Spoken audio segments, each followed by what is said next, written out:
Get your pencil and paper out. We're going to run through about 6 or 8 of the main diseases very quickly here. This is going to be a revelation for you. And I can go fast because now you know more than doctors.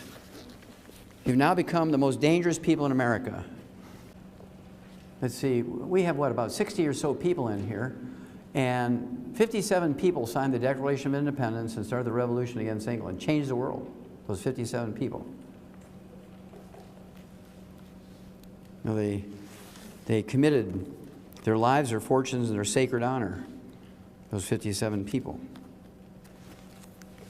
It doesn't take much to win this battle, but we're going to have to be proactive. We can't hope and pray that the doctors are going to be the good guys here. We can't hope and pray. Let's see, I can tell by looking at you, but just to show of hands, how many of you ladies are still in the childbearing years? Okay, a good third of you, anyway, maybe 2/3 of the women here in the room. So I want to spend 2 minutes on birth defects. Every birth defect you can name me, and 10 times that many you can't, are all caused by nutritional deficiencies of the embryo. There's not a single genetic birth defect. We've eliminated all birth defects in animals by simply giving the females preconception nutrition, perfect preconception nutrition prior to conception. Because all we had to do was give them good nutrition before they conceived. We eliminated all birth defects. I've been doing that in humans for 35 years. Okay? It works like a charm. All the diseases you think of are genetic in humans are not. They're just deficiencies of the embryo. Now, do you know how many different specialties we'd wipe out if there wasn't another baby born with a birth defect? Oh my gosh. All these kids with special needs. All these different agencies raising money to find research for the cure. Ooh. We're going to look quickly at obesity because we're the #1 obese nation in the world. Why are we the #1 obese nation in the world? Because doctors and the government has no idea what causes it. And I'm here to tell you, I actually have a book out there called Hell's Kitchen. The subtitle is The Cause, Prevention, and Cure of Obesity. Nobody else can claim that they know that. Because if they did, we would be the #1 obese nation in the world. Okay? So, it's not a disease of excess. The reason why we're in such trouble with obesity is it's not a disease of excess, and that's how the government and the doctors treat it. It's a disease of excess. You need more exercise. You need less. But that's not what the problem is. It's a nutritional deficiency disease. Not a calorie deficiency, but a nutrition deficiency. I'll show you that. I'll prove that to you in a second. Just show you that for remembrance, right? Remember that one. Now, according to experts, 70% of our kids under the age of 12 are overweight, and 40% of our kids under the age of 12 are obese, which is 30 pounds over their ideal weight for their height. And it has nothing to do with too much screen time, lack of exercise, or eating too much. It has nothing to do with any of that. It's a simple nutritional deficiency. But you see, doctors would rather give you a bone marrow transplant when you have iron deficiency anemia than iron.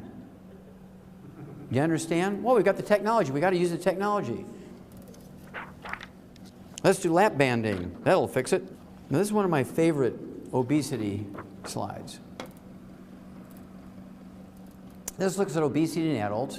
In 1980, we only had 15% Americans obese. Between 1900 and 1980, it was like 12%, 15%, 12%, 15%. It never really rose above 15% for 80 years. Boy, in here it just started going up like crazy. By 2000, 20 years later, it doubled, more than doubled. What happened? Well, right here, they took all the fat out of our diet. It's hard to find fat. I mean, everything is no fat, low fat, or fat-free. And we're getting fat. Then, anybody here ever raise livestock? Anybody fatten cattle or sheep or pigs? Now, do you feed them ice cream and lard and eggs to fatten them up? Do you feed them whole grains to fatten them up, classically? And the answer is yes. You feed them whole grains. 99% of farmers feed their cattle and pigs and sheep and chickens whole grains to fatten them up. Now wait a minute, didn't they tell you to eat whole grains? Huh. Let's have a look at that. Now you see, this is what you're getting following the doctor's instructions. No fat and eating whole grains. Exercising. Now if the doctors were correct, the chart should look like that. If the government was correct, the chart should look like that. But following their directions for 20 plus 12 years is 32 years. Uh-oh, Houston, we have a problem here. Now, one of my favorite obesity slides is that of Rosalie Bradford. She had 2 Guinness World Book of Records for obesity. Number one, she's the heaviest woman ever officially weighed by the Guinness World Book of Records. She weighed 1,242 pounds, 1,242 pounds. You went on 2 dates with Rosalie, you had a ton of fun. Do the math.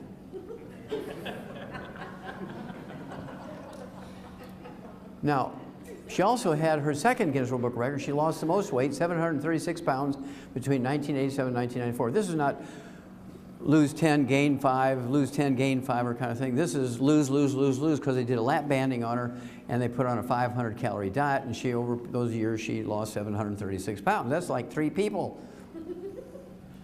Okay? And then she died, because fat is not the problem. Fat is just a symptom, just like cholesterol is not the problem. Now, what does it tell you? In 1980, it was 15%. It's almost gone up 300%. So what's the problem here? That's because they've told you to get fat. Eat whole grains, exercise, don't take vitamins and minerals. Avoid fat, and you get fat. I mean, if you're not careful, you could wind up in Ruth's Chris Steakhouse as the meal instead of the eater. No end in sight for the obesity epidemic. Why is that? Because there's 80 million baby boomers come along who eat whole grains, exercise, and don't take vitamins and minerals. I'm going to give you 3 clues, and then I'm going to give you the answer. Don't forget the book, Hell's Kitchen.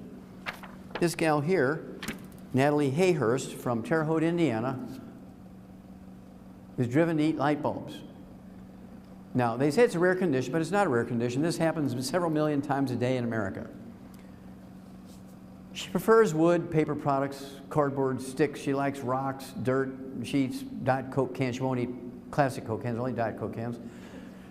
She's eaten little magnets out of shower curtains. She loves plastic bottles and toys. I think that's why McDonald's took the toy out of the Happy Meal. So what is this condition? Well, you can call it pica, the munchies. You can call it, you know, that kind of stuff.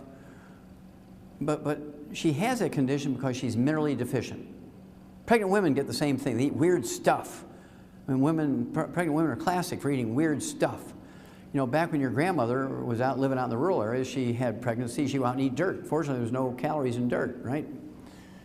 How many ladies heard your grandma used to eat dirt when she was pregnant? Yeah, I mean, grandmas used to do that. We live in the 17th floor of an apartment building now in the inner city where there's no trees even. You start eating the Tootsie Rolls out of the kitty litter box because you're hungry for weird stuff when you're minerally deficient. If you own a cat with a kitty litter box, you know what I'm talking about. So I want you to get the book, Hell's Kitchen, because that's going to give you the details of when and how, and gives you the whole story of the electricity and how it made us fat. Loyola School of Medicine, Chicago. Oh, that's the Russian version again. Exercise won't cure obesity, because when you're exercising, you're sweating, you're replacing your sweat with water, you're sweating out of your minerals, and guess what? You get hungrier. If you're skinny, you stay skinny. If you're fat, you get fatter when you exercise. As a result, when they looked at that data, everybody agreed that they were correct. So it was a cover article in August of 2009, 8 months later, the myth about exercise, it won't make you lose weight. Anybody here ever raise horses or work with horses? Raise your hand. Okay, what do you call when a horse chews on the fence? Cribbing, very good. And how do you get rid of cribbing in a horse? You can shoot him in the head, that'll stop it, but I mean, what else can you do to get a horse to stop cribbing? What? Yeah, you give them a trace mineral salt block, or you give them bone meal or some minerals, and they'll stop within 3 to 5 days, they'll stop chewing on the fence. Well, those of you who've never seen cribbing, this is a stall in a barn in a horse and buggy Amish farm in Switzerland County, Indiana, in the southeastern corner of Indiana. Now, I don't even need to look at the horse or do tests on them. I just look at the rails in that stall in the barn, and I can see that that horse is minerally deficient. Now, it's called cribbing in animals. It's called the munchies in humans. Now, it's socially unacceptable. It's socially unacceptable for your little kids to eat the neighbor's furniture when you visit. And that's where we developed the custom. That's where we developed the custom of taking and giving them cookies and drinks. They all have calories in it, so so we came up with a program that works every time. Obviously, you have to take the 90 essential nutrients per body weight, 1 healthy start pack for 100 pounds of body weight per month. And then if you're a diabetic, we like you to throw in, and you don't have to be a diabetic, but certainly a diabetic. You could also throw this in if you're not a diabetic. The SlenderFX weight management system. It has some gluten-free, water-soluble fiber, so you feel satiated. It's got a meal replacer. You can either make it into a cold shake or an ice cream. You make it with water, and it has 80 calories and no sugar in it. Great for diabetics. Also has some accelerators here to speed up the weight loss. But the real secret sauce for weight loss is this one. ASAP, put a dropper full of this under your tongue 30 minutes before each meal. And this replaces the HCG diet. How many of you heard of the HCG diet? Okay. That requires injections. You got to do this whole thing with the doctor, right? Prescription stuff.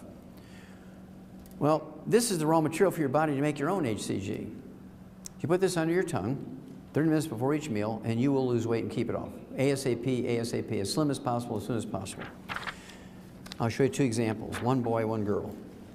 This is Jerry from Salt Lake City. He'd been with us for 12 years at this point, and he had a bread belly. Now, he'd been taking the 90 essential nutrients, didn't have any health problems, but he had a bread belly. How many of you heard of a beer belly? Raise your hand. Okay, sure. Well, a good German knows that beer is liquid bread. Every German knows that beer is liquid bread. Why? Because the ingredients in beer and the ingredients in bread are exactly the same. The only difference between bread and beer is one is fermented and the other one is baked. The same ingredients. Same ingredients, only baking and fermentation is just difference in preparation. It's the same stuff.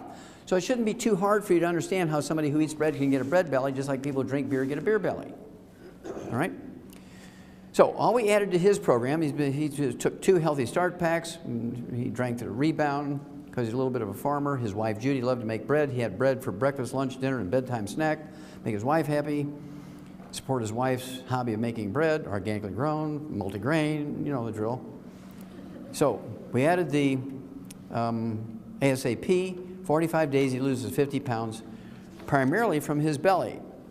Okay? Because this product will preferentially move your metabolism to preferentially burn belly fat. And you can do crunches, you can do all that kind of stuff. You can lose 50 pounds, you'll lose muscle before you lose belly fat. I see a lot of people shaking their heads, yes, right? If you've ever tried to lose belly fat, it's very difficult. But this stuff will do it. Now I'll show you another one here. You already know this person, the little red-headed gal, Brandy, who introduced me. She's 5'2", and in this picture, she weighed 158 pounds. 1/3 of her body weight was fat. Okay, I apologize for this being out of focus, but this came off of her driver's license with a phone camera. But at any rate, so she's been with us for about 8 years at this point. And she's been using our products. So her husband is a heavy equipment driver, and he liked bread. So she made bread for him, and what was ever left over, she'd eat it, right? Rather than let it go away, she ate it. And so we put her on the Rebound because she was drinking 2 liters of Pepsi a day, only 5'2", 2 liters of Pepsi a day. And so we put her on Rebound instead of the Pepsi, and then she lost, I don't know, 20-something pounds, and she still needed to lose another 30, so she got on the ASAP, and in a month's time, she got down to 106 pounds, 158 to 106. Healthy Start Pack, Rebound, and ASAP. Now, that was, I think she got down to this 106 pounds in January of this year. She's still 106 pounds. You'll keep your weight off as long as you're taking in the minerals appropriate for your body weight, because you don't have the munchies anymore. Everybody else, you can lose weight. There's a million different ways to lose weight, but you always gain it back because you haven't solved the problem of mineral deficiency. You get the picture? Okay, now I can move on here. Oh, also I should do this one here. I forgot. Tim's here. One of the guys who helped register tonight, Tim, he lost 44.5 pounds and 8 inches in waist in just 60 days on the program. He's been with us for a while, but the ASAP, and he's been able to keep it off. And he was telling me he was hiking up in the mountains, and because he lost that 45 pounds, he did pretty good. Okay, how many of you have ever heard of Alzheimer's disease? Raise your hand. Okay, Alzheimer's disease is a physician-caused disease. Alzheimer's disease is a physician-caused disease. Didn't exist 40 years ago, even by another name. Today, it's the number 4 cause of death in Americans over the age of 65. So it goes from 0 40 years ago, now it's the number 4 cause of death. That's caused by physicians. I'll tell you how. What is Alzheimer's disease? Well, Alzheimer's disease is a going away of the myelin. It's the white matter of the brain. How many of you heard of myelin? Most of you younger people should know myelin is the white matter of the brain, insulation material. And when it goes away, the naked nerve fibers all tangle up. It's one of the diagnostic features of Alzheimer's disease. At autopsy, you get these nerve tangles. You've probably all read about nerve tangles. And this is caused by the myelin going away. Well, myelin makes up 75% of your brain weight. The gray matter of your brain, the thinking part, the memory part, the problem-solving part of your brain, it only makes up 2% of your brain weight. It's like 2 millimeters of this little covering of the white matter. The white matter makes up 75% of your brain weight. Well, this myelin, this white matter of the brain that makes up 75% of your brain weight, is 100% cholesterol. So you go on a cholesterol-restricted diet, you take cholesterol-lowering drugs, bam, you have Alzheimer's disease. Because you can't maintain the white matter of your brain anymore. You're giving up all the raw materials, you're taking drugs to drive your cholesterol down because doctors said it would make you live longer. Let's have a look. Alzheimer's, tidal wave feared. Why is that? There's 80 million baby boomers coming along. They all listen to doctors, lower their cholesterol with diet and drugs. This came out in 2009. Alzheimer's in a relentless upward trajectory. Kind of reminds me of that obesity chart. Following the doctor's instructions going this way. Why? Because numbers look particularly grim for baby boomers who follow the doctor's instructions. Exercise, drink plenty of water, don't eat fat, eat plenty of whole grains. Oh yeah, use oils instead of lard and dairy and eggs, like George Francis. Oh, you're going to see a lot of this kind of stuff now. A mother and son share the bonds of love, Alzheimer's disease, and the same doctor who lowered their cholesterol. Now, any Mormons in here tonight? Any Mormons? Any Mormons? Any Mormons? Oh, I'm disappointed. No Mormons. Okay. Any Seventh-day Adventists? Any? Okay. Now, the reason why I'm asking that question is 2004, Johns Hopkins School of Medicine came out with a wonderful study on Alzheimer's disease. They went to Cache County, Utah. And they chose Cache County, Utah. I mean, you could get 5,000 people for a study in Baltimore, Maryland, right? So why did they go all the way out to Cache County, Utah? Well, that's because in Cache County, Utah, they're extremely religious Mormons. They're almost like Orthodox Jewish people when it comes to their diet. They actually have a book called The Words of Wisdom, which supplements the Book of Mormon, and it tells them what to eat, what not to eat, right? And so all of these people in Cache County, Utah, the oldest living people in America, they live to be 87. Seventh-day Adventists live to be 85. The Mormons as a group live to be 85, but the Mormons in Cache County, Utah live to be 87. They're all farmers, very religious farmers with a background from Scotland. They all come, just all their culture comes from Scotland. So culture the same genetic pool, same diet, their same profession, live in the same county, same everything. Same diet. It was really a great study. I mean, it was like laboratory rats, right? It was just perfect. And what they did was take 5,000 of these people over the age of 65. They gave half of them a couple of vitamins, and the other half they gave a sugar pill. It was a blind study. Nobody knew who was getting what. Well, at the end of the study, those getting the vitamins reduced their risk of Alzheimer's disease by 78%. Those getting the sugar pill increased their Alzheimer's disease risk by 78%. But you have to remember, the diet was the basic thing, okay? Now in the animal industry, we give them the perfect diet, very similar to the Mormon diet and the Jewish diet and the Seventh-day Adventist diet, but we also add all 90 essential nutrients. We eliminate Alzheimer's disease in animals by 100%. So now you know Alzheimer's disease is not genetic. There's no way it could be genetic if you can reduce the risk of Alzheimer's disease by 78% just by taking a couple of vitamins and a particular diet. It's not genetic in any way, shape, or form. Again, doctors are wrong because their knowledge is very constricted. They have a very narrow range of training. They know little or nothing. Every time they utter the word nutrition or give you nutritional advice, they should be put in jail as a felon. That would stop them from killing people. If they say the first two letters of the word nutrition, they should be put in jail. You're in jail, put the cuffs on them. Now, I'll give you an example. This is Ray McGregor from Charlotte, North Carolina. His sister, who's one of our associates, one of our distributors, 3 years ago called me and said her brother 8 years earlier had been diagnosed with Alzheimer's disease. Very severe, very rapidly advancing. The doctors tried all these drugs that they say can help with dementia, no help.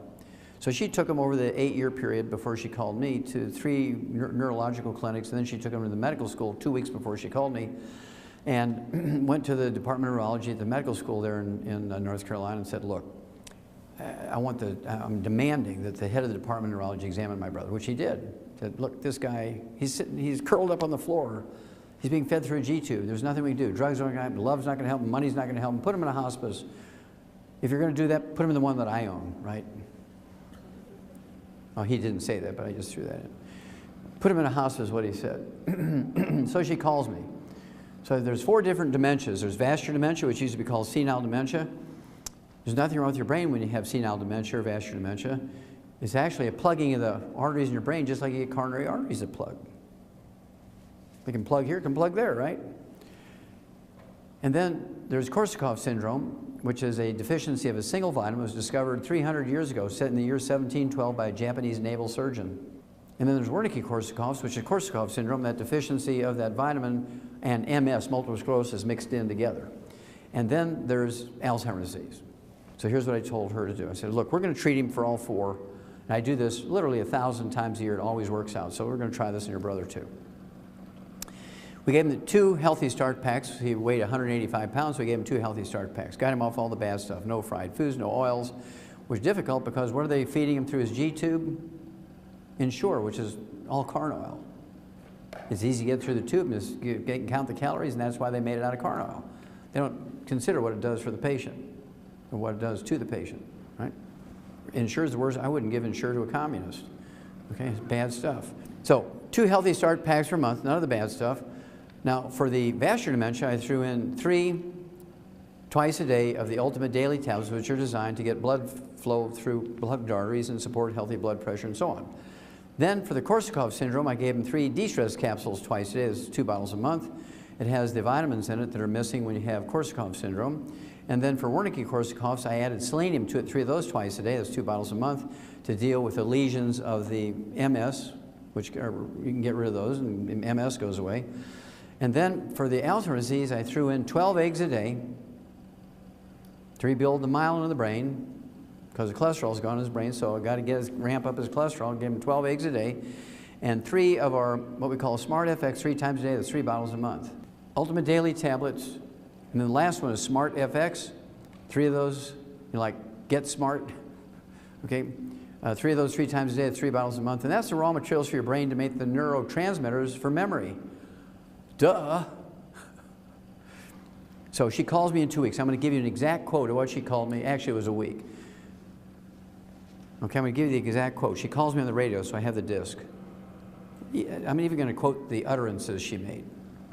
She calls me in 2 weeks and she says, "He's cured! Ha, ha, he's cured!" Now, Ray and his wife love me because he was that close to death. Put him in a hospice, he'd have been dead in 2 weeks. Okay? Now, he didn't have Alzheimer's disease like all those doctors said. He had Korsakoff syndrome, which is curable in 2 weeks by giving him the vitamin. Remember, I hedged my bet and I've treated him for all 4, and it paid off for Ray. I do this 1,000 times a year, maybe more than that, and I don't even know it. But those are the ones I know about. I do have to tell you that sugar aggravates the deficiency of that vitamin. Sugar aggravates the deficiency of that vitamin, so I thought this was kind of profound. And this came out in February of 2012, this year. High calories from sugar linked to mild memory loss in elderly. If you're deficient in that vitamin, you're taking lots of sugar, juices and fruit and molasses and honey and agave syrup and soft drinks and desserts and candy bars, guess what, pie, and all, you're going to get dementia. But it's not Alzheimer's disease, it's this Korsakoff syndrome or Wernicke-Korsakoff syndrome. Sugar and oil is the worst possible thing you can give to anybody with a brain problem, particularly the elderly, right?